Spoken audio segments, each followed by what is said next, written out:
You're now listening to Sound Talent Media. Check out more shows at soundtalentmedia.com.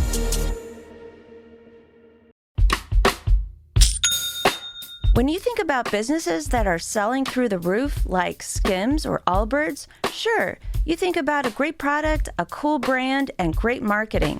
But an often overlooked secret is actually the businesses behind the business, making selling and for shoppers buying simple. For millions of businesses, that business is Shopify. It's home of ShopPay, the #1 checkout in the world. You can use it to boost conversions up to 50%, meaning way less carts going abandoned and way more sales going through to checkout. Upgrade your business and get the same checkout Allbirds uses. Sign up for your $1 per month trial period at shopify.com/income, all lowercase. Go to shopify.com/income to upgrade your selling today. Shopify.com/income. What is up, good people? Welcome back to another episode of the podcast. This year is shaping up to be the year of bringing back old friends that have been on the podcast but haven't been on in a very long time. And this is probably the earliest example of that. By earliest, I mean I'm talking to Mr. Steve Rowe of 60 Cycle Hum, who has been a friend of mine for a very long time at this point. I think he was, like we discussed on the episode, somewhere pre-episode 30, and he is back on almost episode 500, not quite. So it's been way too long. We talk a lot about NAMM and what he saw and how it's changed over the years and how the media landscape around guitar has changed since we both started doing this all those years ago. It's a good update from a couple old heads on the scene at this point. So I hope you enjoy it. If you don't know about 60 Cycle Hum, well, to be honest, I'm surprised you found this podcast. Steve is one half of the 60 Cycle Hum podcast, a fantastic guitar media outlet on the interwebs. Go check it out wherever you are checking this out. And without further ado, let's get into this episode with my buddy Steve Rowe of 60 Cycle Hum. Here we go.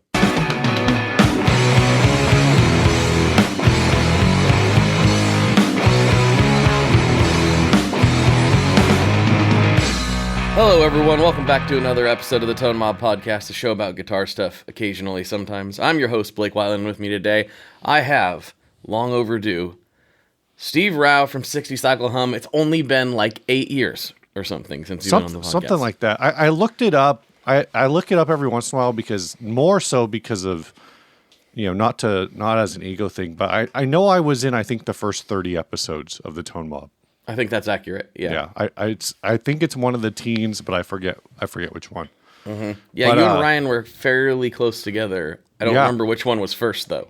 Yeah, the last time I did it, I recorded using a wired set of whatever. They're not AirPods because they weren't earbuds. Yeah, they're just earbuds. They were whatever the Apple ones that. Remember when Apple used to include headphones when you bought a phone? There was like, here's some headphones for you. Yeah. You remember when it came with a headphone port? Yeah, that too. Those were nice. Those were the days. Yeah, I'm pretty sure when I recorded with you back in the day, that was one of the episodes where I was walking around a fuel lab, similarly with AirPods, or no, earbuds. Yeah. AirPods were not a thing. They were not invented yet.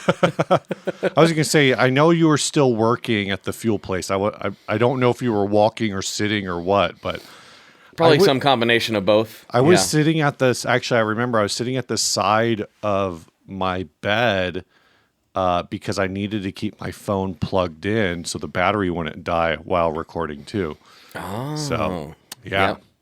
Yep. It's like you could do both at the same time back then. You could plug in your earbuds and your USB. It wasn't USB, whatever it was. Yeah. Your under 25 listeners are going to be like, Jesus, did you guys have pet dinosaurs? Seriously. Well, I guess that's kind of speaks to. So for anybody wondering what in the world we're talking about, the show's been going for about 10 years now, and Steve was on very, very early. He has his own show called 60 Cycle Hum. We see each other at least once a year, usually, and every time I'm like, you need to come back on, and then I don't do it. And then this year I was like, And, last year I told Steve I was going to get him back on, and I didn't. So we're going to fix that immediately. And that's what we're doing. What's funny is when I saw you at NAMM this year, I didn't even think about the fact that it had been a year. Because I think at last NAMM, we did talk about like doing an episode. This year, I was so busy trying to like make things that just like lining up anything, like any sort of future business was just not even on my mind. Yeah.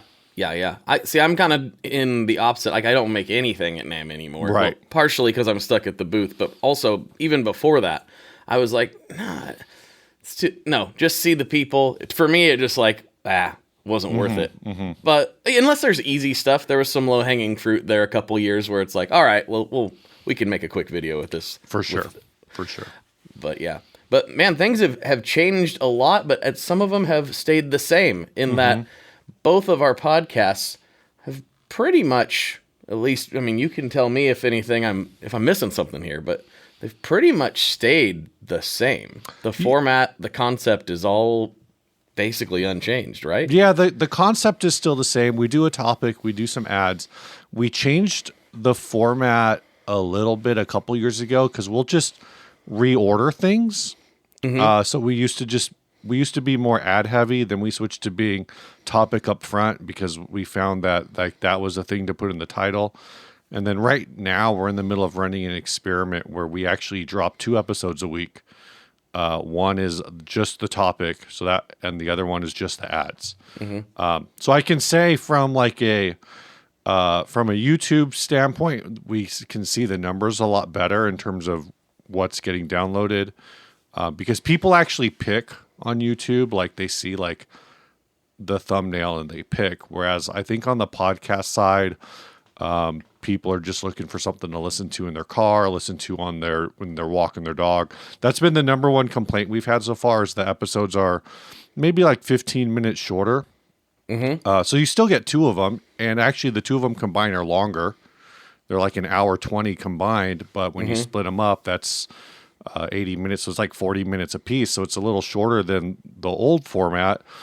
So a couple people have said like, well, I usually walk my dog for an hour, and now I have 20 minutes of silence because the episode's shorter. But I think on the podcast side, like it's paying immediate dividends. We'll see what it looks like in the long run. On YouTube, the metrics are a little different. Yeah. I've tried to keep it to an hour. But some of my favorite episodes are like my extra long ones, which I dropped I like to call them like a vintage reissue. I've probably only done it maybe 5 times, where I've went back and pulled like a best of. And the reason I do that is because there's so many listeners that didn't go back to the old days. I mean, we're knocking on the door of episode 500. And even though I keep saying 6 because I get it mixed up with Chasing Tone. But like I'll drop one of those, like no one heard Robert Keeley's first appearance, and it might have been his best one. Joel Cordes was another one. I was like, oh, this is a throwback. Like we gotta do this. And so like I just dropped the one that like 2-hour episode with Yvette Young where she's talking about her sleep paralysis demons and stuff, and like. It's like, so the really long ones are sometimes my favorite because like by that point you're like deep in the weeds. Yeah. But at the same time, especially when I'm talking to people I've never talked to before, I'm trying to be respectful of their time too because I could literally talk all day. I block off plenty of time around this in case it does go long, but I don't expect anybody else to. A lot of the artists are like, okay, got to go to another one right after this. So for sure. Yeah, there's definitely the whole interview space, especially with people who are more established, it's not even, you're not even working a lot of times. Well, we've only done it a couple times. We interviewed, wow, I just blanked out. Tawny Newsome, who's like now kind of like deeply entrenched in the Star Trek writers' room. Like she's one of the writers for the new Starfleet Academy show. Cool. She played Ensign Mariner on Lower Deck. So we interviewed her because she's also a musician doing like, I think she was in a Talking Heads cover band in Chicago or something. Oh, that's awesome. And then we interviewed Jim Campolongo, which is also interesting because he's got some Star Trek tie-ins. Like he's close friends with Patrick Stewart. Oh, nice. Like something about that. So I think Patrick Stewart's like a fan of jazz or something, and Patrick Stewart's wife dragged him to a jazz club where Jim happened to be playing. And anyway, but on both of those instances, we're dealing with the management.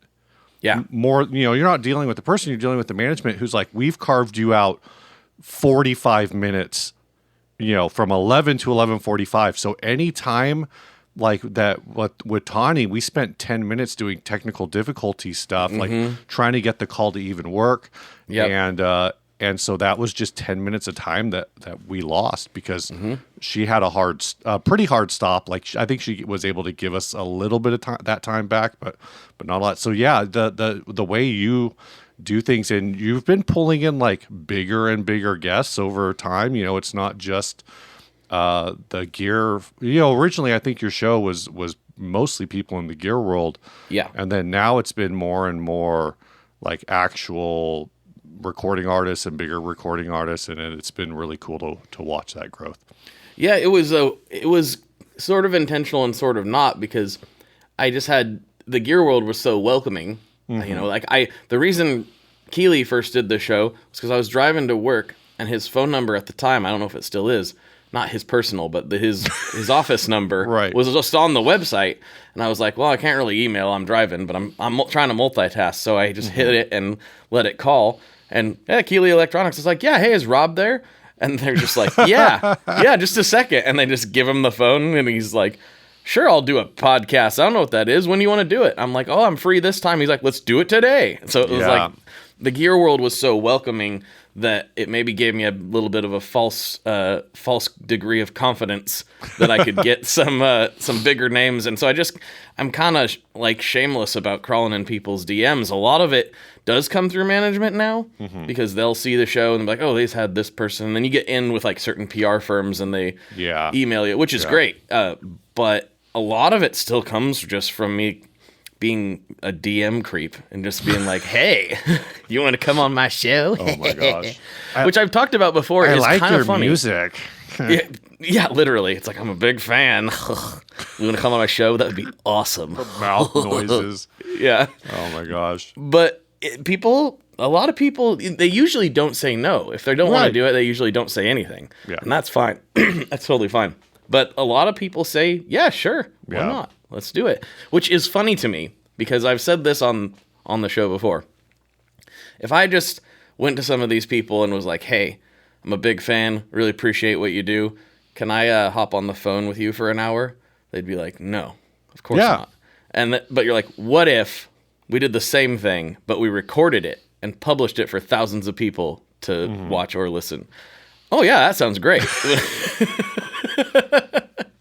It's a weird thing that in our digital world that would normally just be insane. No, I'm not going to hop on the call with a stranger for an hour. Yeah. Oh, we're going to record it? Sure. Yeah, let's do it. Well, there's also, I think, once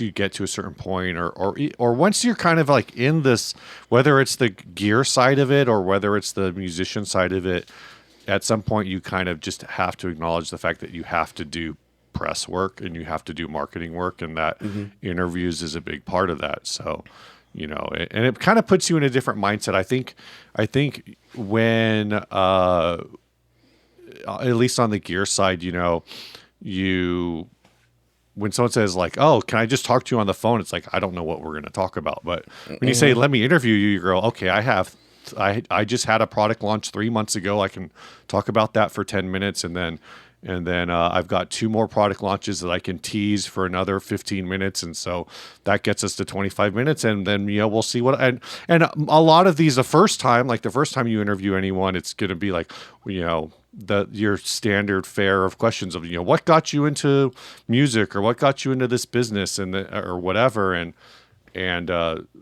people, I think, are ready for that kind of questioning.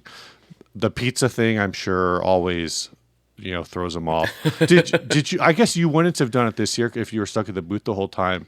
But I know a couple different people from the house I was staying in got to interview Paul Reed Smith, and again, some of them again, right? And we're trying to get questions, I think, just to throw him off. I feel like Ryan and I started that. Yeah, that trend. So they'll be coming out. I don't know when, because RJ will be, who's the shorts guy for 60 Cycle Hum. He makes all of our shorts. So we did a whole series of this, just the same question I asked you, which was, what's your favorite guitar pick? But we asked Bob Taylor that question. But I opened it with the first question we asked him was like, hey, do you remember hanging out with us like 10 years ago? Do you still think the best tacos, like the closer you are to Mexico, the better the tacos are? And he goes, oh yeah, if people say where are the best tacos in San Diego, I say in Tijuana. so I think that was what he said the first time, if I remember correctly. And so sometimes, though, I think there are people in the industry too, and people, I'm sure there's a lot of music, like professional musicians this way, that do get a little bit tired of talking about the album or talking about, the new overdrive or whatever, and they kind of want to talk about dumb things. Yeah. Oh, I think that's really, really accurate. The feedback I get from artists who do a lot of interviews is usually like, oh, man, that was so much easier than the other ones I've done. Yeah. And I'm like, yeah, because I'm not trying to grill you. I'm just trying to have a fun conversation that I enjoy having, and hopefully everybody else enjoys it too. So that's always good feedback when I hear that, like, oh, this was different than the other ones. I'm like, yeah, good. Sure. That's the idea. That's what I want it to be. And it's, I feel a little bit weird these days because it's called the Tone Mob, and it's like a guitar headstock, and it's like, it's going to be about guitars. And right. half the time it's not. It's just not. Yeah. It isn't. I mean, this one barely is at this point. So far, yeah. We talked about everything. I'm sure, like, the title of this is going to be something about NAMM, and we barely talked about NAMM. Yeah. Well, we can switch into that a little bit because actually, selfishly, I didn't see anything. Right. Like, I saw some really nice acoustic guitars because the Bouget guys come over and they were like, hey, we want to try your strings. And I was like, I want to try your guitars. So we kind of walked over there and checked them out. Super high-end Canadian-made acoustic guitars, mostly in the bluegrass community. But that's like the only guitar I played the whole time. No, I take it back. I played a little bit of guitar at the Ashdown booth and checked out their new guitar amps, which were very cool. But other than that, that's it. I don't know if this is going to throw the whole thing on its head. I don't actually remember what guitars I played. I remember a handful. My NAMM was interesting. Like I said, we were working and kind of blitzing a little bit and trying to get ideas, and so I didn't really check out a ton of gear. But I heard about a lot of gear, and I did check out things that like really caught my eye. So that was good. But have you seen the internal speaker? I did. I think everybody saw that. Yeah. Was. I actually saw that before. I think really? The Kickstarter must have come across my feed or something, and I thought it was fake. And then the next thing I know, it's there at the show. And for anybody who's wondering, it's exactly what you think it is. Yeah. My only question is, I actually didn't see it. I just watched the videos. I don't know what part of the NAMM floor. Oh, true. I did not see it at the show. I saw Philip Carter's coverage. Exactly. Of it. Yes. But my question is, if you pair it with a fart pedal, does that create like a matter-antimatter reaction that destroys the universe? Because it seems like, one is going in, the other's going out. It seems like a problem. Dividing by zero. Yeah, exactly. But yeah, NAMM, talked to a lot of people doing the just running around. I had live streamed from the NAMM floor this year, which half my audience thought was hilarious and loved, and the other half just kept saying, why is your camera out of focus? And I'm like, I didn't rewatch it. I'm not going to rewatch my own live stream. I lived it. But I'm pretty sure it's just because the coverage on the floor was so bad. Like the reception is so bad. Well, the reception's really good, but I think the bandwidth is probably really bad. So my guess is that StreamYard or actually YouTube, because I was going direct to YouTube, we were just dropping bits all over the place. and going, dropping down to like 128 or whatever, like super low res. And people were interpreting that as, oh, your camera's out of focus, but it's out because the thing that I kept seeing is you're out of focus, but it looks really weird, like in a weird way. Mm-hmm. And I'm like, no, it's bit rate loss. Like that's not out of focus. Right. But yeah, it's that was a lot of fun. NAMM set up a silent room, like a silent pedal room this year. I did make it up there. I mostly just talked to the dudes at summer school, but I did make it up there. That was cool. I have a feeling that spot is going to explode next year. Like I could see twice as many companies in that space next year. Mm-hmm. And then it starts making me wonder, because it wasn't just that it was a like all silent room that was segregated from the rest of the building, or from the rest of the floor. Yeah. It was that when you went in there, it felt like it had been acoustically treated. I don't know if it was just because it's kind of isolated. But the conversations were really quiet in there. Like it felt like everybody was whispering. Yeah. Like you're in a library. Yeah. So I wonder if you double the number of companies in there, if that vibe goes away, and then it just becomes like still quieter than the NAMM floor, but not as relaxing. Yeah. Yeah. It was a weird thing. I knew it was silent, but I wasn't expecting it to be that quiet. Yeah. I walked in there and was like, oh, I'm not supposed to talk. I'm supposed to talk like this. Okay. Exactly. Yeah. Yeah. But it was cool. I mean, admittedly, I'd just come up directly off the floor, went up the escalator and walked in there. So it was like, Yeah. I do think they're charging like standard NAMM rate for that, for like a table in there. They're like closer to I think it's kind of in between what the deli charges for their little like quarter table and what the absolute smallest booth would be. So I don't know what the number is, but I think that's somewhere between like $15,000 and $5,000. But I think that's fair. Like I talked to Mark, because Mark, you said you talked to Mark at summer school, which I'm wearing a summer school shirt right now for the people who actually see it. But this is the I will not skip school to play guitar shirt. But I asked him, like, this has to cost more than the deli, right? He's like, yeah, but it's totally worth it to be in this, environment where it's just, it's so chill. And the thing that I heard, I don't remember if it was from him or from someone else, but they're saying that the kind of the nice thing about being isolated from the floor is the people who actually show up, they show up with more intention.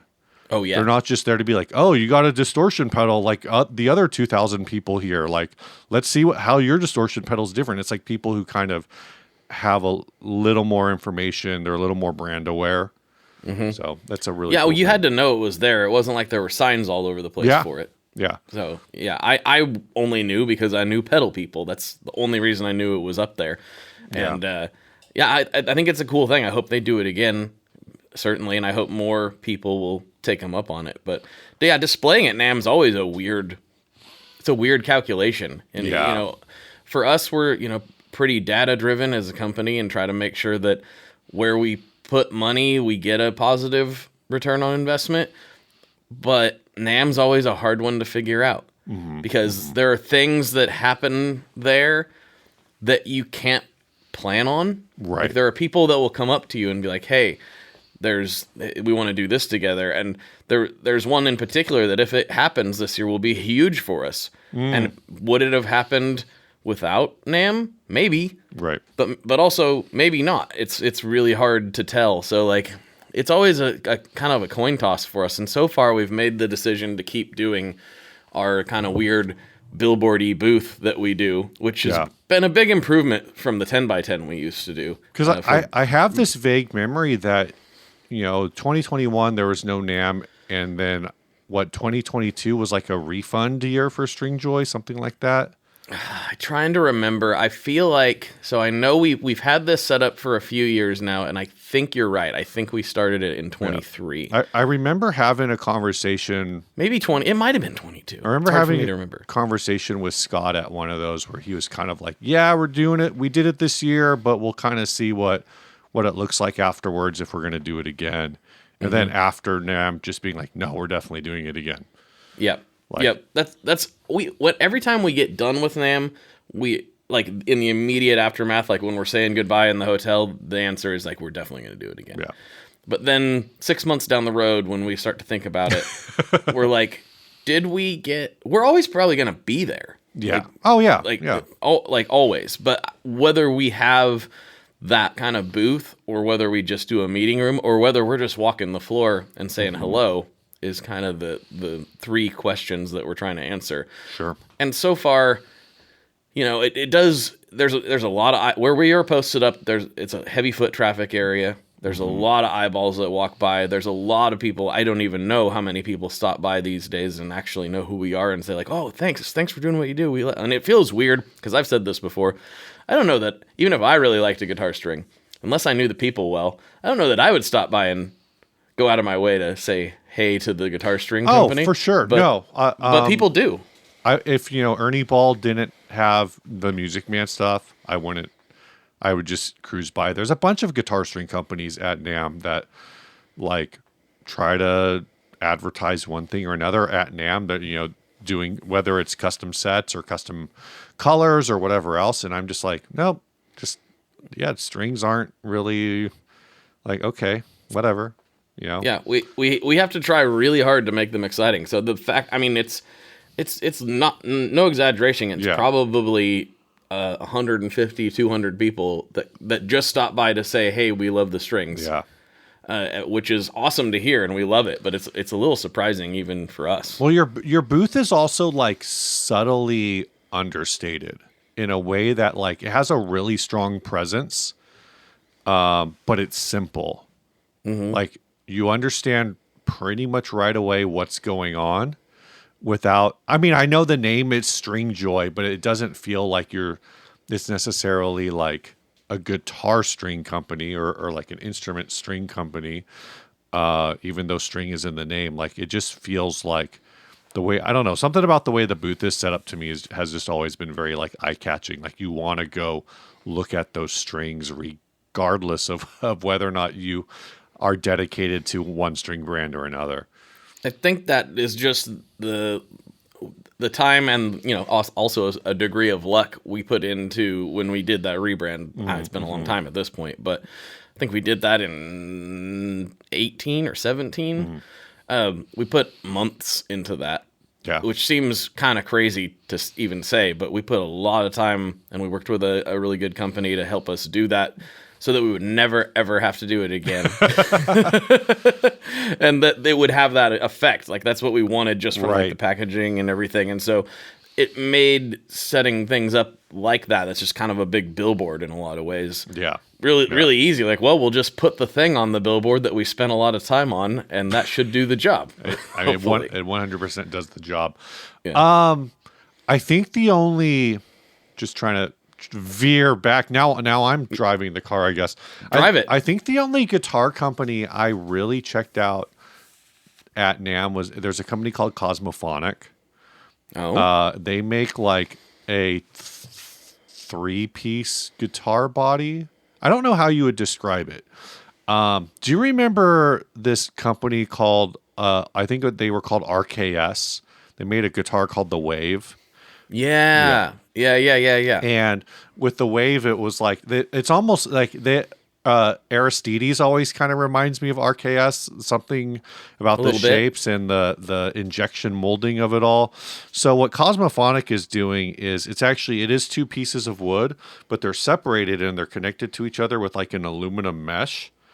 But the design itself looks like something out of the 60s, and the color palettes they're choosing are like orange sparkle, blue sparkle, purple sparkle kind of things. I think the one I played just had humbuckers in it. I don't really remember. The whole thing is held together. This is their selling point. I'm doing their marketing for them now, apparently. But it's held together with like 3 bolts. So there's like 2 bolts by the bridge and 1 bolt up by the neck, and you can take those bolts off and separate the body. So where that, like I said, there's a gap where there's just this aluminum mesh around it, And I guess when you buy the guitar, they put an air tag inside of it. So they kept showing us on the phone, like, look, we know where all of our guitars are on the NAMM floor right now. Like, look at this map.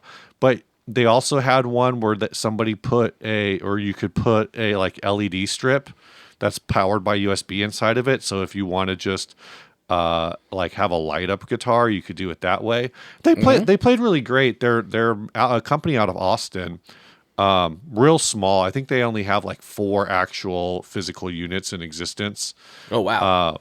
Which, the other side of NAMM is like, you only have 4 physical units in existence. Why are you at NAMM?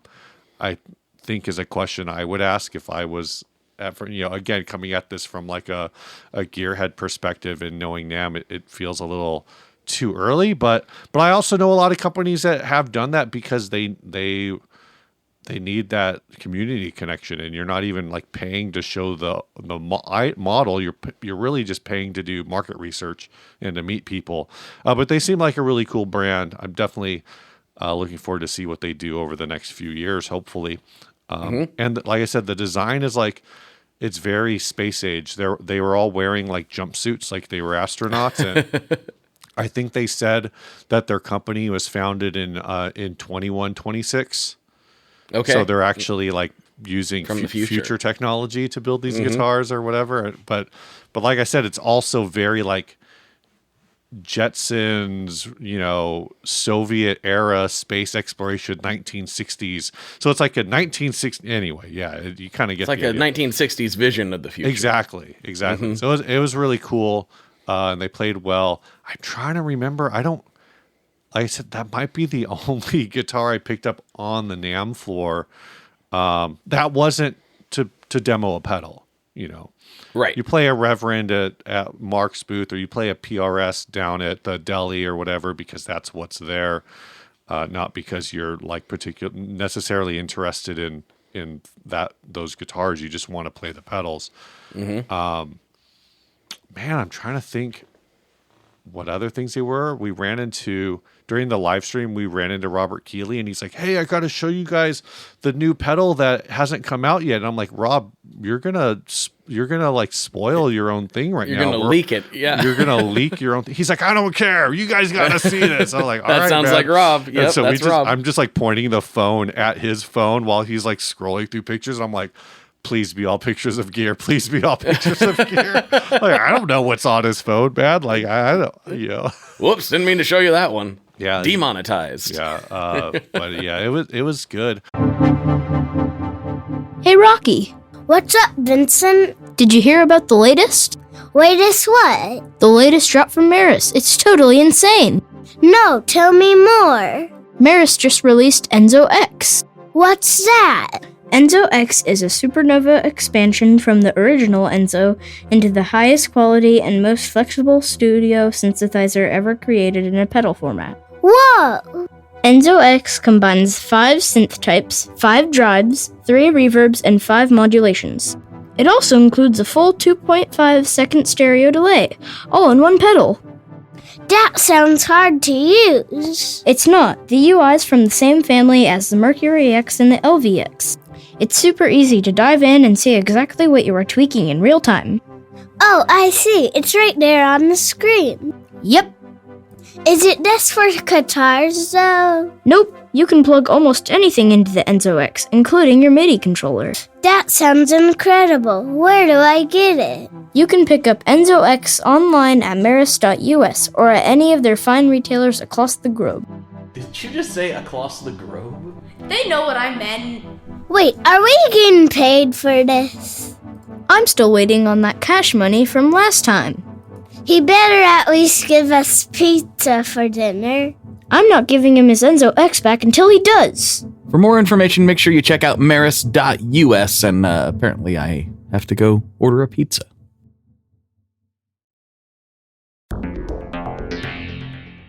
How exactly do artists get their music on Spotify, Apple Music, Deezer, Tidal, all these services? How in the world do you get your music there?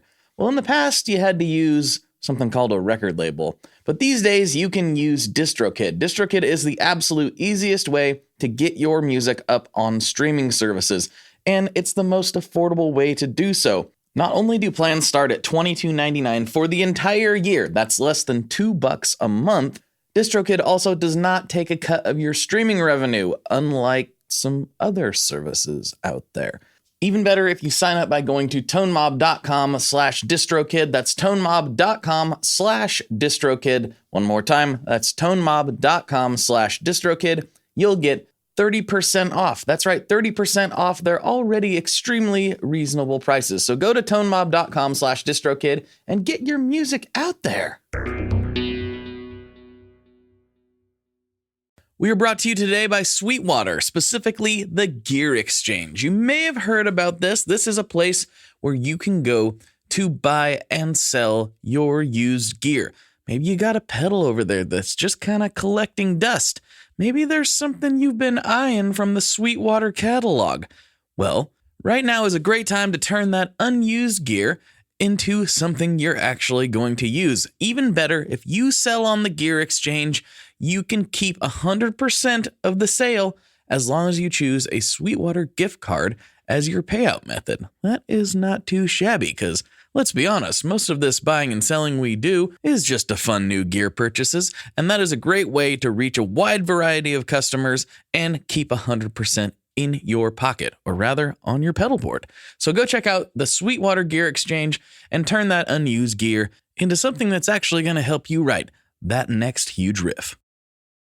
I went to a couple of the adjacent events. Oh, please tell me about that. I see all the photos from Woodwire Volts. Yeah. And I'm like, oh, I wanted to go to that so bad. Thursday, they did a Woodwire. So Woodwire Volts is a secondary expo sort of a thing. I don't know how I would exactly describe it off the bat, but because I think they kind of like want to pitch themselves as being the anti-NAMM or like the non-corporate trade show or something like that.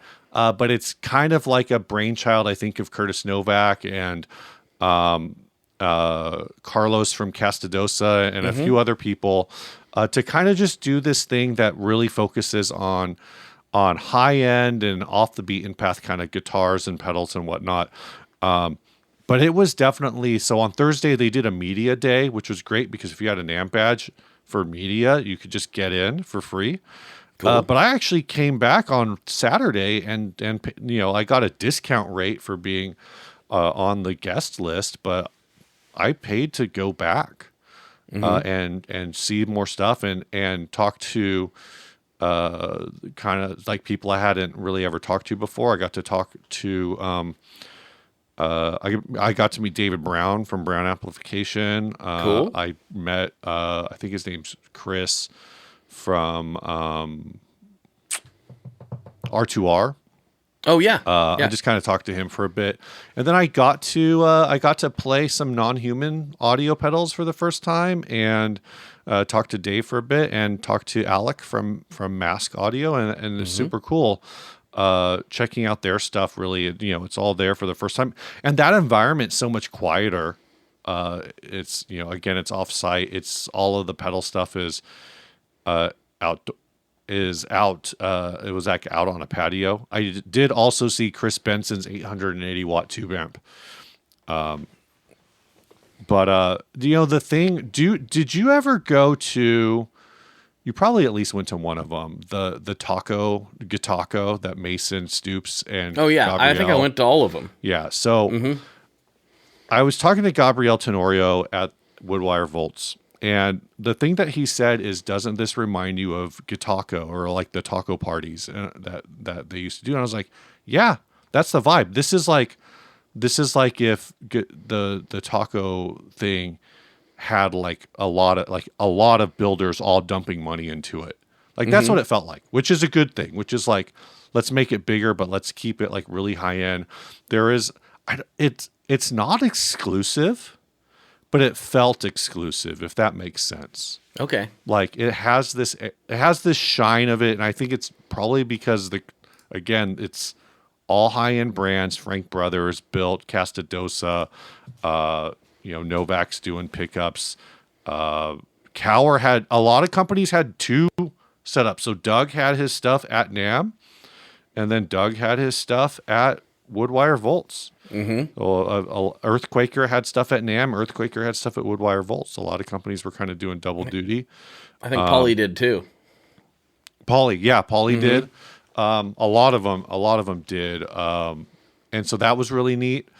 Because again, you kind of got to talk to the companies in a much chiller environment, which is like NAMM is just, I went to, one of my favorite people just to get on camera and get talking is, Sully from Sully Guitars. Oh yeah. Like, and when we went over to talk to him, Sir Guitars was doing a demo, like, or not a demo, like a, what do they call it? Like live performance. Live performance. Yeah. With some guy who's probably, super famous 40 years ago. Like, I don't, because that Sir is kind of weird because they're all, they're mostly kind of these like ultra high end F-type guitars, right? Whether it's S-type, T-type.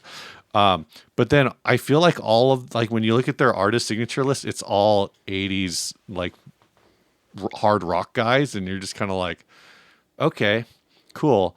So that's what they had going, was this super 80s hard rock thing. And then there was something else going on behind me where our microphone on, because we're using the DJI mics. I don't know if you've ever used those. Yeah, but I love them. On the Osmo 3, you can see the metering from your mics.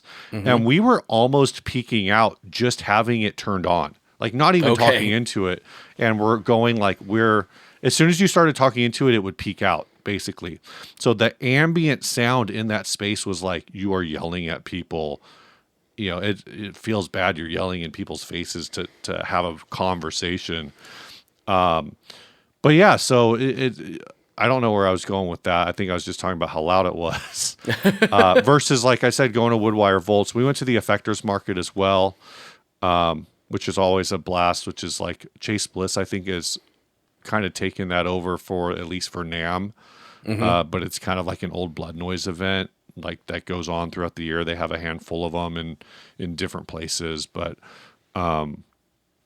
yeah, that was kind of thing. I think Woodwire Volts, I mean, they have live performances going. It's just like such a different hang, and especially when you are used to talking to some of these people on the NAMM floor, and you're like, I'm going to talk to you for 30 seconds because that's as long as I can stand straining my voice. And then you're I had like a 20-minute conversation with Adam from Satellite Amps.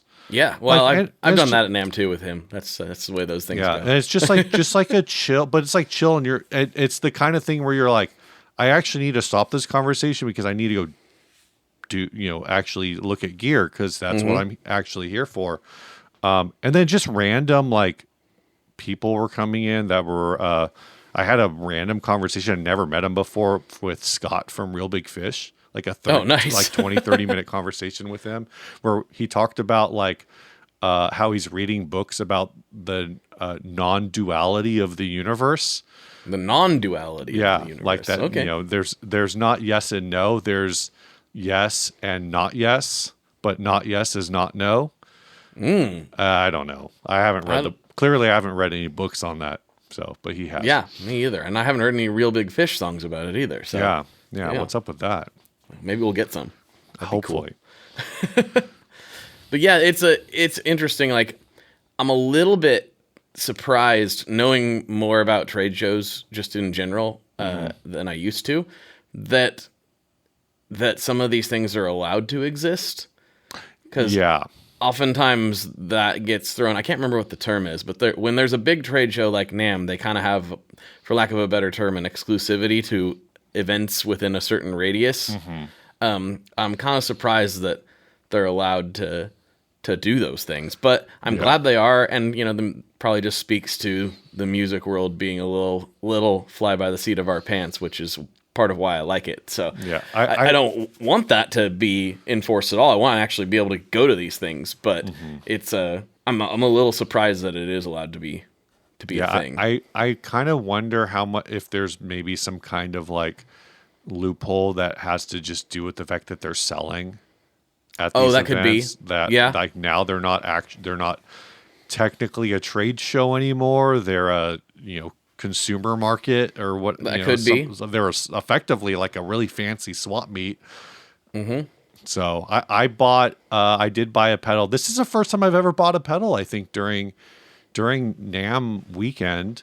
But I did it at the Effectors Market. I got the new Old Blood Noise parting, the Emily Hopkins pedal, which is that thing's fantastic. That looks like a lot of fun. But yeah, good stuff. Yeah, so in your view, so like you and Ryan were like my NAMM guides for the first time. Like you guys were like, here's how it works. Here's where you go to get your badge, blah, blah. Mm-hmm. But so I say that to say you guys have been doing it a long time, even longer than me. How have you seen it change? Because to me, I have changed my role at NAMM. Right. And so it's a little harder for me to observe the changes, but you have kept more consistent on that side. So has the show itself changed in your opinion? In some ways it has, but I don't know how much of the change is because it's actually changing versus does it feel different because brands have grown, Okay. And so the people who are doing NAMM are just different. Like there's a different sort of just kind of vibe. The show itself kind of just always feels the same to me. Like in a lot of ways, there's either my brain is so locked in on 2020 as being like the benchmark. Like that was maximum NAMM. 2020. It sounds weird to say it though. We did have NAMM in 2020. Yeah, because NAMM was, I think, a month before New York City had like their massive COVID breakout. So it didn't exist in the public eye at that time. I did hear some people got some like the worst NAMM of their lives at 2020. So I do wonder if there was actually COVID at NAMM 2020 and just well, I can tell knew. We didn't have tests and exactly all that stuff. That too. But in the fall, I believe, or maybe December of 2019, my family and I all got it. I know that's what it was. Yeah. Like I've never been that sick with a flu type thing in my whole life, and we were down for weeks. Wow. Had all the things, the no taste. But we got through it, and it was horrible, and it like genuinely was a little bit scarring. It was so bad. Yeah. I was like, man, that was a crazy flu. And then once everything started coming out, it was like, that wasn't a flu. Something from Wuhan got to us somehow. Yeah. And then when I got it the next time, which was a long time after that, it was really no big deal. But yeah.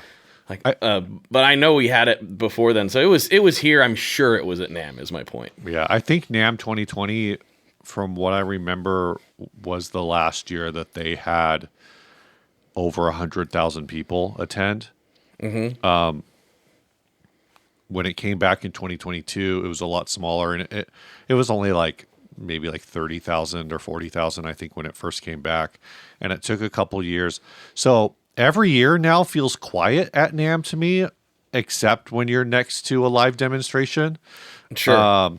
The rest of the time, it just feels a lot more comfortable than, like I said, 2020 is like a benchmark in my head that I just reference everything to. So other people don't. They'll be like, no, it's louder this year than last year, and it's busier this year than last year. I think the organization has done a good job of trying to keep the space feel full. There's no basement this year. There was a basement last year. No basement this year, but they moved. That's right. I was getting confused. There was no basement this year, basement last year, no basement the year before, right. I think. And they were probably the same. Well, I know there were fewer vendors this year than last year, but they did take a lot of the basement and move them upstairs. Before they had a lot of, I think, Hall D cordoned off with curtains to make it feel like it was full, but really there was like just a ton of empty space behind curtains. There was some empty space behind barriers and stuff this year, but they definitely expanded the floor out and just basically told everyone that was in the basement that you're going to be in Hall D now.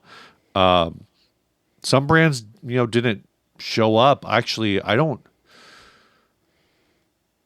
think Strymon was at any of the 3 events that I went to, which was kind of interesting. Or if they were, they weren't really talking to anyone. I certainly don't know. didn't hear anybody talking about them. Yeah. So they probably weren't there. But they were last year. So but they've always been like a basement company, even when all of the pedal companies moved up. For people who don't follow NAMM, don't kind of live NAMM the way we do, I guess. Or like right. That NAMM life. The NAMM basement used to kind of be like a handful of acoustic guitar companies.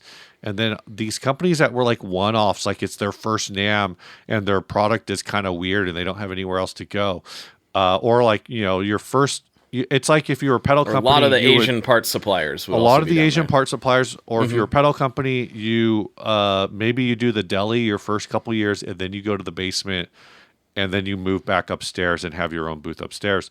But Strymon is a company that has just always been downstairs. Like they want with to a fairly be large booth, like not huge, but decent. But like Deering, Banjos used to be downstairs, and they're upstairs now. They've kind of gone back and forth depending on, they just go wherever they can go. But yeah, the whole thing is a little screwy with no basement. But overall, I think it seemed busy enough this year to be technically a good year for NAMM. I haven't seen any statistics on it. They usually do publish the attendance numbers eventually, but I haven't seen them. Yeah, we're still pretty fresh from it, so I imagine it'll get there eventually. Yeah. But and it was a weird year for everybody that didn't live on the West Coast as well. The Stringjoy guys didn't get back to Nashville until the day before yesterday. Oh, wow. Yeah, so the show was well over by that point. Canceled flights. They're hanging out at LAX all day, and it just keeps getting bumped back. And I know Colt Caparoon. He's also a Nashville guy. I think he might have just got back yesterday, I think. Yeah. I think Philip Carter had to spend an extra night on the West Coast. And his was a mess because he was he organized the house that we stayed in. He was going to ride down to San Diego with Ryan and just, crash on Ryan's couch. Yeah. And then at the time when we were leaving the Airbnb, he's like, well, my flight's still on, so can you just give me a ride to John Wayne? Gets to John Wayne, and like half an hour, 45 minutes, after he gets dropped off, then his flight gets canceled, which is like, so he's just stuck at John Wayne. I think he got figured out a hotel situation or something. I don't really know. But yeah, the whole flight situation, pretty much everywhere, people were getting stuff canceled. And I guess on the flip side is if you have the flexibility to not have to be back right away, and part of that flexibility is being able to afford it, I guess. There's a lot worse places that you could be stuck at than for sure. Los Angeles, Anaheim. I think it was like basically 68 and clear skies from Sunday to Wednesday. So it did rain on Thursday, which was a trip. Like that was weird. Yeah, and I me being from Oregon, I'm like, oh, this is rain. No, that's fair. I actually we ran into Lee Anderton later in the show, and I asked him if he brought that weather with him. I was like, was this your fault, man? Because it's been sunny ever since. He's like, yeah. I don't remember what he said. I think he blamed the tariffs. Yeah, fair enough. Yeah, I'll blame them too. It's their fault. Makes sense. Yeah, it is weird. I mean, I've told this story on Chasing Tone, but since we're in the depths of NAMM, Eli, I'm going to tell your story. Eli is he's in the marketing department there at Stringjoy. He steers that a lot Eli. of that stuff. Yep, that Eli. He lives in New York, and he lives in upstate New York. And so he's trying to fly back there. Gets to Vegas, his flight's canceled. And he's kind of like me. He's not a Vegas type of guy. Sure. Not really either of our scene. And he's like, I don't really want to get stuck in Vegas. So he's milling around the airport, and he runs into a fella named Carl. And they're realizing that for some reason the flight to Rochester is not canceled, and that's where Carl lives, which made no sense because Albany Yeah. was closed and Rochester, well, it made absolutely no sense, especially when I send you the video of his landing. There's a lot of snow. So he's like, all right, so him and Carl fly to Rochester. Mm-hmm. They get to Rochester. They go to Carl's house. He helps unbury Carl's truck out of the driveway, blows the snow out from the driveway, gets his big 4-wheel drive truck unstuck. Yeah. And then they take this diesel rig, and he drives him like 4 hours through a blizzard to get to his house. Jeez. So it was almost some plain. He just needed a train, and it would have been a John Candy movie. Oh my gosh. Yeah, but he made it home that day, despite all odds, thanks to Carl. So Yeah, shout out Carl. Thanks, Carl. That's super random. He was a random dude at the airport. It was not somebody he knew at all. I'd be like, no, I'm gonna just sleep here in the airport. That would have been my play. I kind of would. I'm down for the adventure. I would have rode with Carl. I would have went. I ate spaghetti at Eli's house, and it was just a good old time. Nice.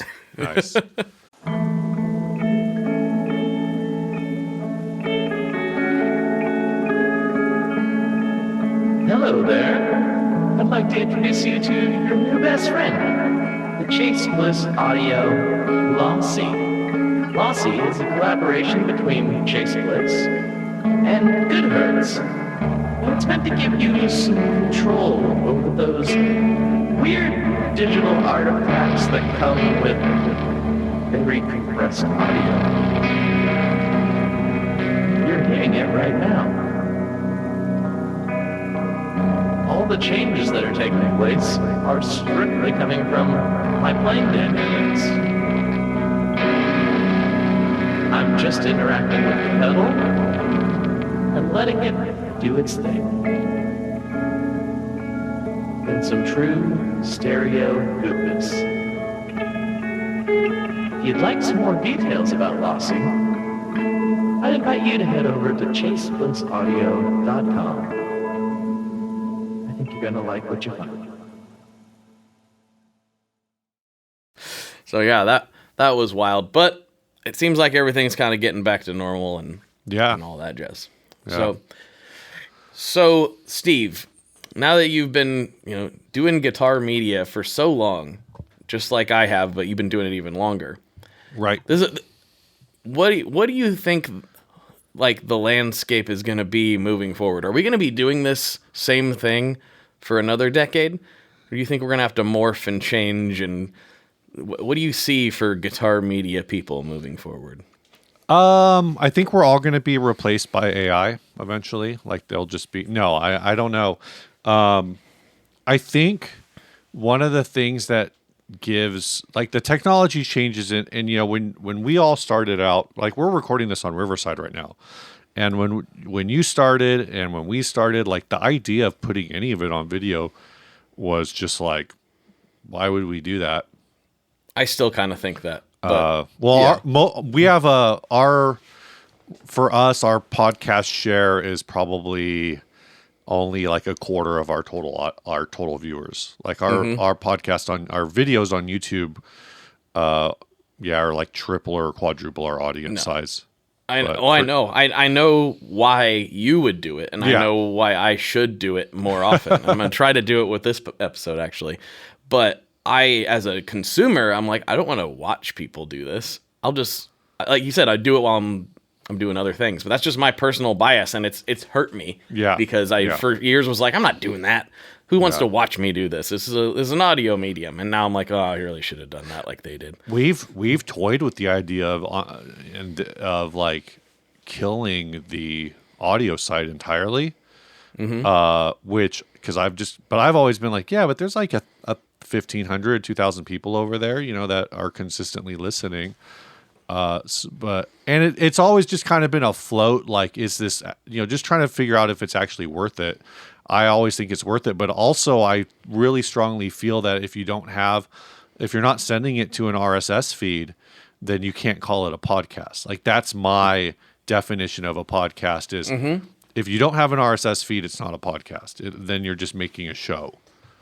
Like, then you're just publishing a phone call on YouTube, As far as the media landscape goes, like going back, I don't really see it. I don't feel like in a lot of ways it's changed. Like, I think we're like Ryan and I talked about this recently. Actually, I don't think we've published this episode yet, but basically talking about, I think the media landscape has matured in a lot of ways in the last 10 years. Like 10 years ago, we still had the guitar world, like women of guitar, except it was no women who actually played guitar. It was just models holding guitars. Mm-hmm. Like that was still a thing 10 years ago, and it's not a thing anymore. Well, I think you guys had a small part in helping to shift that a little bit. I don't know how much it actually helped or hurt. Oh, yeah, I think it had an impact. But it was funny. It was definitely funny. And so I think in those regards it's changing, and I think it means that people are falling into their roles maybe a little stronger, and the downside is it means the barriers to entry. Well, the barriers to entry are still low, and they've always been low. Because it's, do you have a microphone or a computer or whatever, or a smartphone? When you started, a smartphone and some headphones, but also like effectively, 60 cycle hum. We used to make the joke that we're a media empire, but in a lot of ways, like you could make the argument that we're kind of a media empire, and Tone Mob like super established. Like for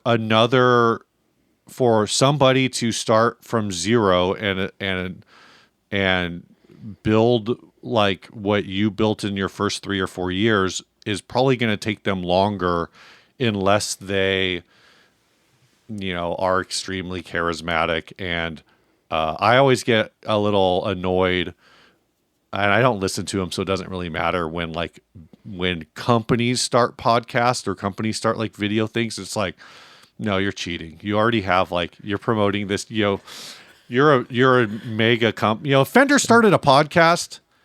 Maybe they have a podcast. I don't know. But if they started a podcast, it'd be like you could send out the email blast on this. You'd be sending me 5 text messages a day, telling me to listen to your podcast. Like you have the money to start from scratch and get to 100,000 subscribers in 2 months. This rant brought to you by Tape Spaghetti. Check it out on the Stringjoy YouTube channel. Yeah. Well, how's that going for Tape Spaghetti? I haven't listened yet. I need to. It's kind of weird to say, and I know it's helped by exactly what you just said, and also the fact that I do podcasts. That's like a thing. Yeah. I kind of think if we can keep consistent with it, the feedback and the numbers suggest that it's going to be a lot bigger than anything that I'm currently doing. Really? Interesting. Yeah. It's growing really fast, and I get way more feedback on those episodes than I do my normal Tone Mob episodes. Right. Even though the numbers are significantly smaller. Yeah. The rate is similar to when Tone Mob first started, which was because podcasts weren't that many guitar podcasts. It was you guys and guitar nerds and some other guys that. There was one guy I remember, I've mentioned him before. I think he just called it the Guitar Podcast, and he was basically just in his car talking about guitars. I think, but there wasn't a lot. Is the point? I think there have been a few that have come up since then, but I don't hear about it outside of Premier Guitar has several podcasts. Yeah, they support several of them. Yeah, but otherwise, it's kind of. Admittedly, it's a tough road to hoe. Yeah. I think YouTube is more straightforward, and there are more people looking. YouTube just has a bigger audience. Yeah. And also companies know to look for people on YouTube. Right. And podcasting is a little more you got to know type of thing. And I think a lot of what you're saying is the 3 or 4 years that it took to even see if it was going to be really viable. Most people, pod fading is a real thing. I think it's if you make it to episode 20, you're way beyond most shows. And then the amount of shows that are out there that have published in the last 6 months is some astronomically small number. Yeah. People don't tend to stick with it because it seems like Set your microphones up with your buddies and horse around in the garage, and you too can be sponsored by BetterHelp, right? But it's a lot. It is that, but it's also there's a lot that goes into it, and it's really kind of, I can see how, from experience, it's kind of disheartening to like publish something and be like, oh, nobody's here. Yeah, like there we was did all this work when we started. There were, well, not when we first started, probably around like year 2, year 3, so 2016, 2017. There were a lot of people in our audience or people who knew about us who started their own podcasts, and some of them straight up, like I've talked to the people on those shows or who tried to do those shows, and they were like, yeah, we just figured if you two morons could do it, then anyone could do it. And at that time, like I said, year 3, so we're 150 episodes in, and there's these people saying like, well, you guys are dumb and you're doing it. It's like, well, you published 6 episodes and then you quit. So like, it's not about, and some of it is I probably talked about this the last time I was on your show 10 years ago, but there's a lot in what Ryan and I do that is the secret sauce. Is just that when we started, we knew each other. We had already known each other for like 10 years, and now we've known each other for 20 years. So it's really just basically having a conversation with somebody that you would normally be having a conversation with anyway. Yeah. The other part of the media landscape, though, I think that's interesting. And this isn't so much media directly, it's just kind of a observational, is there's this whole meme right now of like, show pictures of yourself from 2016 or whatever, like, which I hate and I have not participated in. But it's like, show pictures. It's this whole thing, right, on social media. But when I look at the gear landscape right now, I kind of feel like there is a gear cycle. And when I think about what happened in 2016 in the gear community and the state of the gear community at that time, I kind of feel like I'm seeing a lot of those trends again, some of which I'm a little worried about. 2016, I don't know if you remember, but like a handful of companies went out, probably more than a handful, but the gear community kind of retracted in 2016. A lot of pedal companies, I think, went out of business or gave up. And some guitar companies kind of just shrunk down and eventually faded away. So I'm a little worried about that aspect of it for 2026 in the gear community. And I think there are some factors that we've already seen in 2025 and 2026. And with the economic state and all of these conversations I see online about, is the pedal business too big, or is the guitar world oversaturated with product? We had those conversations 10 years ago. But at the same time, when I think about some of the like upstart companies that we've been working with 60 Cycle Hum, we mentioned Summer School before, Super Cool Pedals, Cosmodio, like, they're not the same. And people are going to be like, well, I don't know if people, hopefully they don't want to argue and they can understand where I'm coming from. But when I see those companies, like what Cosmodio is doing right now makes me think of Chase Bliss in like 2015, 2016. What Super Cool is doing, I don't have like a one-to-one comparison, or what Summer School's doing. Summer School, like the Summer School Super Cool relationship kind of reminds me of like some of like the JHS Keeley collabs from back then. And it's just this whole vibe of like, no, we're seeing like JHS and Keeley and these different companies kind of become like, they moved out of the quote boutique space a while ago. And I feel like we're actually, like, from my perspective, we're kind of seeing this collaborative effort with some of these newer brands that just remind me of the way brands would collaborate 10 years ago. And it's just kind of neat to see. It's kind of neat to see this cycle of gear happening. Yeah. From like, and again, it's kind of like, we didn't document it at the time, but it feels a little bit documented in my head, at least.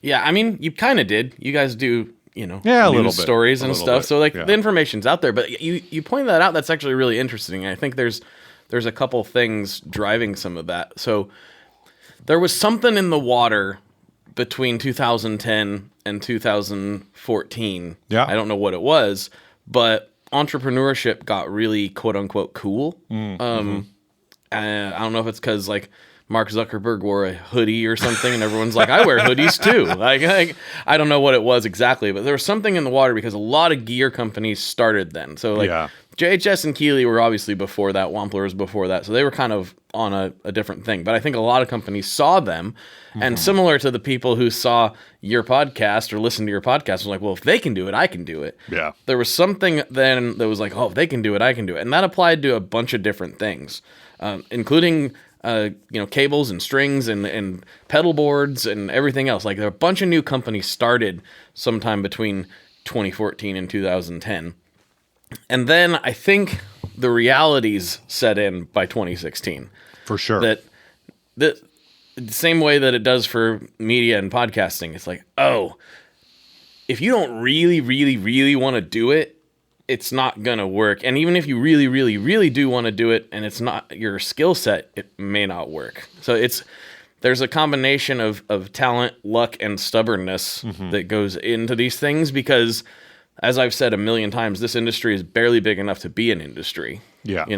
Almost everything that we use is stuff that's left over from other industries that can actually support the development of different chips and things like that. But Wampler just talked about this on Chasing Tone. The new pedal head, the chip that's in there's two uses for it currently.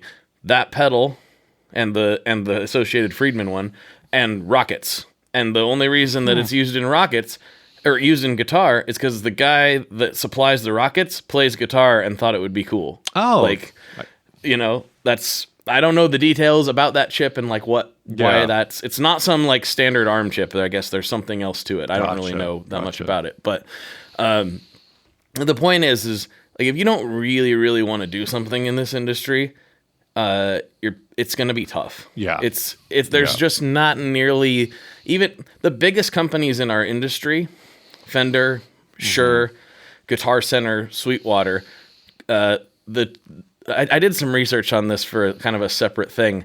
Guitar Center is the largest by revenue. Right. They do about $2 billion a year in revenue, and that's retail, so profit margins, blah blah blah. But revenue wise, they're the largest. I believe it was AutoZone that I was looking at. I was like, they're a retailer with lots of location. Sure. I think they do 14 billion. Yeah. So the largest in our space it barely scratches not even a big, it's not Home Depot we're talking about here. Yeah. Right. So the industry's really small. And while those are big companies, there's no doubt about it that they are big companies. It's the biggest companies are kind of a speck in the grand scheme of things. So I will say I've never been to an AutoZone where I was the only customer in the store. So I don't think I have either. Right when they're closing. I've been there. Right. Yeah, I've been the last customer. I have been in Guitar Center more than once where I felt like maybe there was somebody in keyboards and I just didn't know they were there. But I was definitely the only person in the guitar section. But yeah, I say all that to say is like it's not quite as easy as maybe some people make it look like. Right. It's very hard to hang on. In fact, I've repeated this story so many times. There was a smaller pedal builder that went up to Josh at one of the bowling events that used to happen. Oh, yeah. Yeah. And I was standing there by him, and he was like, hey, Josh, you've been doing this a long time. This was almost 10 years ago, weirdly enough. He was like, what is your advice for somebody like me? And I think this guy had been doing it for maybe 4 or 5 years. And Josh was like, stick around. Yeah. If you can stick around, you'll be doing better than 90% of the people that started at the same time as you. Yeah. And I'm like, wow, I didn't fully grasp it at the time, and now I really do. He's 100% right. Staying here and existing in this space is like 3/4 of the battle. Yeah. And it's no hate. Like, if you don't want to, that's fine. Like, I'm not saying that we're somehow better than you for sticking around. In fact, maybe you're smarter than we are. But that is kind of the secret sauce, is like just being able to, you got to love it enough to want to do it for some reason, or be crazy enough or dumb enough or whatever. I also just processed that story has to be old because Josh was at NAMM. Right, because I think he hadn't been at NAMM since 18 or 19. Yeah, something like that. I remember, this is super total aside. I remember the last year that they displayed, people were really pissed because that was the year the Clover came out and the Tidy Whities and one other pedal. I forget which one. And that's all they showed at NAMM. I don't know if you remember that booth. It was just they were on like pedestals, I think. That's pedestals is like an all white booth. It looked like cool. It looked awesome. But I was talking to whoever, I don't remember what the guy's name is, but it was whoever was their marketing person at the time.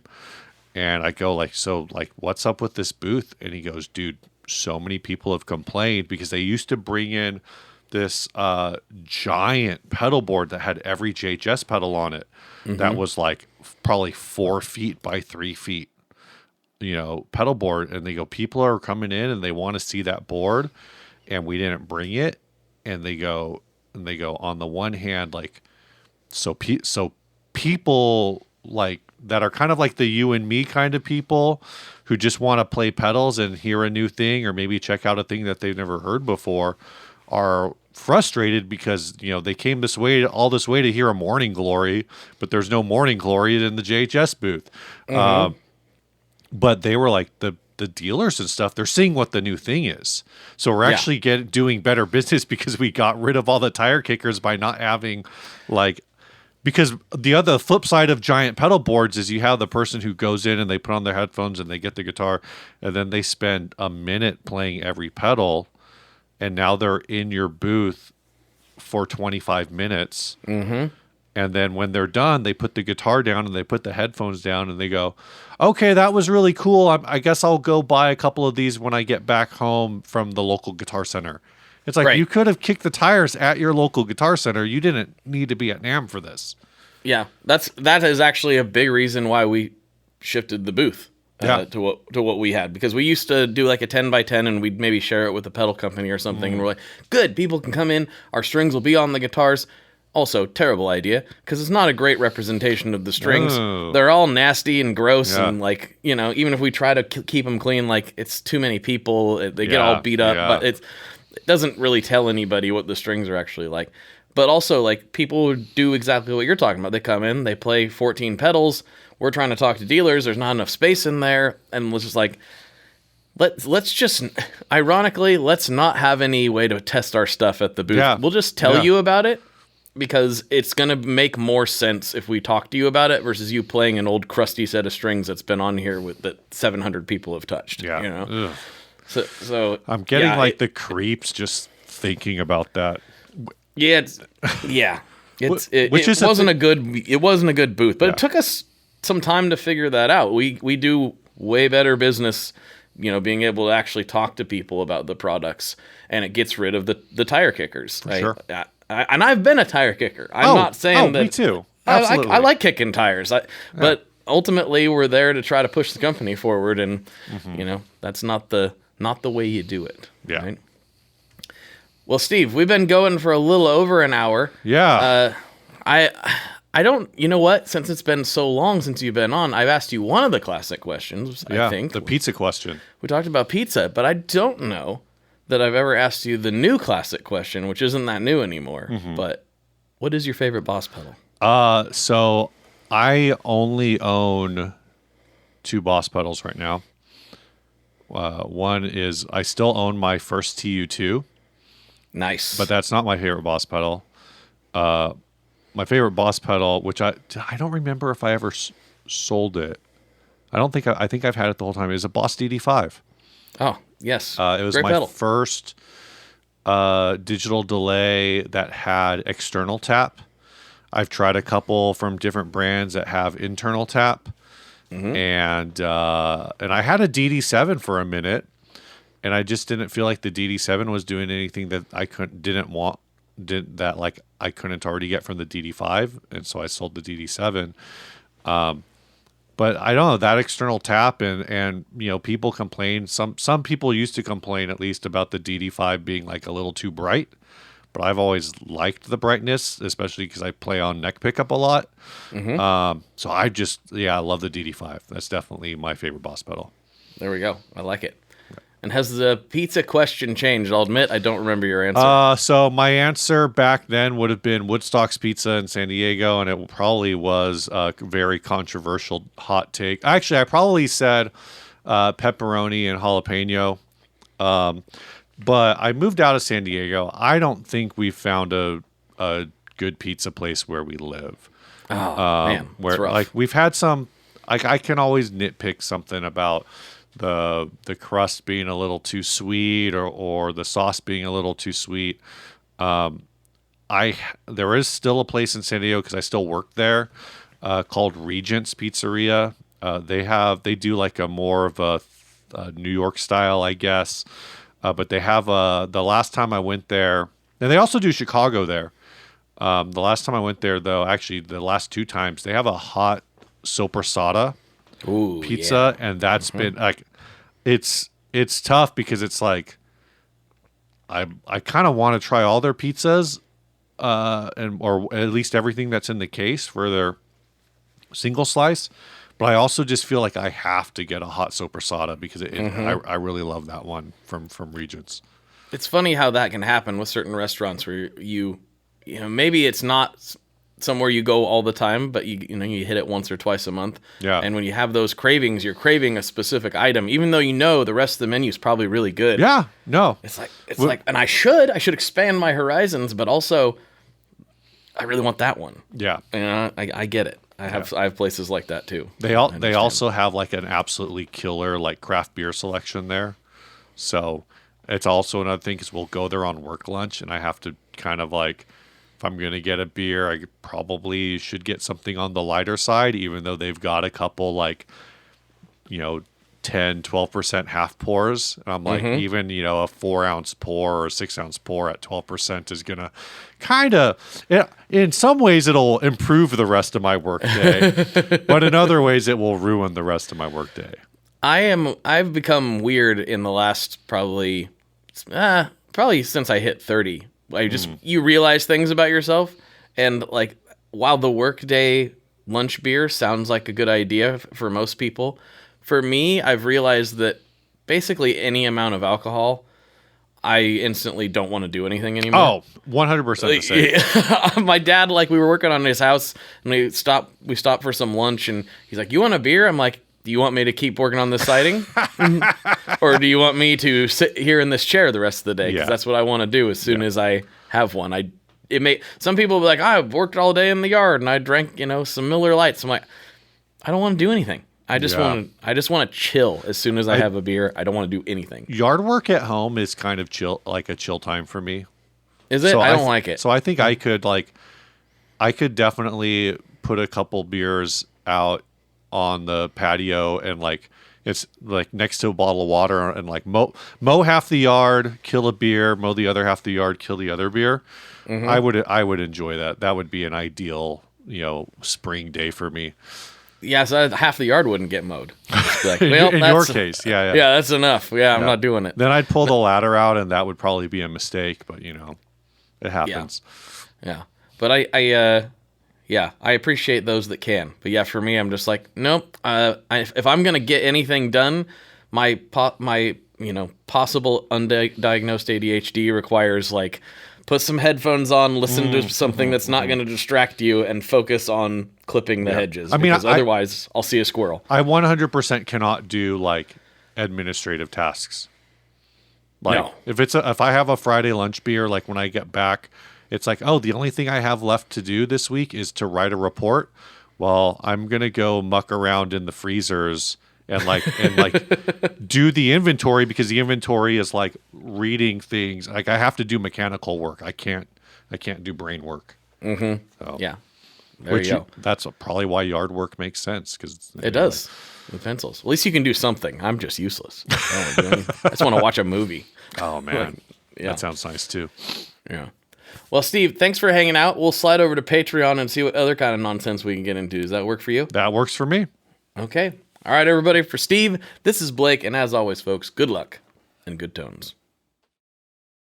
Alrighty, folks, I hope you enjoyed this one as much as I enjoyed recording it. If you slide over to Patreon, you can hear me ask Steve about aliens. Yeah, that's something that Steve and I have never talked about before. publicly or privately. So if you'd like to support the show and help keep this crazy thing going, $5 a month will get you access to the ad-free feed and the extra special bonus episodes and my undying love and gratitude as well. And if you can't do that, well, take your favorite episode and share it with a friend. Maybe it's this one, maybe it's the first time Steve came on, maybe it's a completely different episode. Whatever your favorite episode is, share that with a friend. It really helps out a lot, and I appreciate it very, very much. Also, if you haven't had enough of me blabbering yet, you can find me on Tape Spaghetti, my other podcast I do, which we talked about on this episode with my friend Scott Marcourt, where we talk about weird music industry stuff, from Charles Manson to publishing law to all kinds of different stuff. If it's weird and it's related to music, we are probably going to cover it over on Tape Spaghetti, and you can get it wherever you are already at. Wherever you're getting this podcast at, you can check that out. And make sure you check out 60 Cycle Hum on YouTube, on the podcast platform of your choice as well. And thank you all for tuning in. I appreciate you very much. I will talk to you on the internet very soon. One last thing before we totally sign off here, I just want to remind you that if you do any shopping at Stringjoy, that's Stringjoy guitar strings made in Nashville, that will help me out as well. As I've said for years, I'm heavily involved in that company, and I really do think they're making the best products on the market. So if you would like to try custom strings, go to tonemob.com/stringjoy and check them out today. I seriously love what the team down there is doing. I help them out with all kinds of things, and by you supporting them, you are also supporting me as well. And hey, you need some strings, so why not get some custom strings just for your guitar and playing style? Again, the link for that is tonemob.com/stringjoy, and that will take you right to their website, and you can do all your shopping through there, and that will help everyone involved out. So thank you very much. Talk to you next time. We are brought to you by the wonderful folks at Gun Street Wiring Shop. Yes, Gun Street Wiring Shop. I've talked about them before. I used to say based out of Bend, Oregon, but guess what? Sean moved to my neck of the woods. Sean's in Portland. Sean is awesome and has helped me with a bunch of stuff lately. And if you have wiring needs for your guitar, he can help you too. If you want to get weird with it, he can get weird. If you just need to spruce things up a little bit, there's your guy. He takes all the guesswork out of doing your guitar wiring, and he makes it simple, and his customer service is top-notch, and I can't say enough good things about Gun Street as a company. I really respect Sean and what he's all about, and the product is top-notch. I've got 3 different guitars that now have Gun Street harnesses in them, and I could not be happier. So go to gunstreetwiringshop.com and check them out.